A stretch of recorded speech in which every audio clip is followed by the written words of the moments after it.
হরে কৃষ্ণ বন্ধুরা, রাধে রাধে।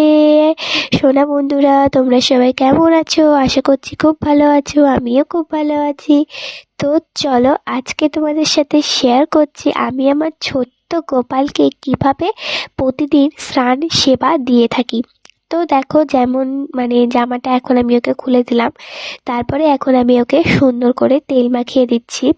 তারপরে ভালো করে তেলটা মাখিয়ে মাসাজ করে দিলাম ওর গোটা গায়ে, হাত পায়ে। তারপরে এখন আমি এবার ওর স্নানের জল রেডি করে নিব। কি কি দিচ্ছি দেখো, স্নানের জলে দিয়েছিলাম হচ্ছে যে ফুল, গোলাপ জল, গোপী চন্দন দিয়ে সুন্দর করে ওকে এখন আমি স্নান করিয়ে দিচ্ছি। আর এর সাথে তো তুলসী পত্র আছেই। তারপরে ওর গায়ে একটু সুন্দর করে ফুল ছিটিয়ে ওকে এখন আমি হালকা হালকা করে জল দিয়ে সুন্দর করে স্নান করিয়ে দিচ্ছি।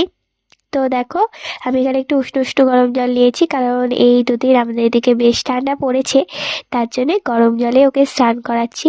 তো এখন আমি ওকে ভালো করে মুছিয়ে নেব। তো চলো, মোছা কমপ্লিট। এই যে দেখো, তোমাদের দেখিয়ে দিলাম আমার ছোট্ট গোপালকে। এবার ওকে আমি জামা পরিয়ে দিচ্ছি। তো আজকে পরাচ্ছি ওকে পিঙ্ক কালারের একটা সুন্দর জামা। তো দেখো, প্রথমে আমি এবার দিয়ে দিচ্ছি আতর। আতর দিয়ে ওকে সুন্দর করে মালিশ করে দিলাম। এবার আমি ওকে পিঙ্ক পিঙ্ক ড্রেসটা পরিয়ে দিচ্ছি। তার আগে আমি ওকে প্যান্টটা পরিয়ে দিয়েছি, যেটা ভিডিও করা হয়নি। তো এখন আমি ওকে পিঙ্ক কালারের এই সুন্দর ড্রেসটা পরিয়ে দিলাম। জানিও বন্ধুরা, তোমাদের ওকে এই ড্রেসটা পরে কেমন লাগছে। আর তারপরে এই যে এই সমস্ত সাজাগোজার জিনিসগুলো ওকে পরিয়ে দিয়েছি, মালা, কানের বালা।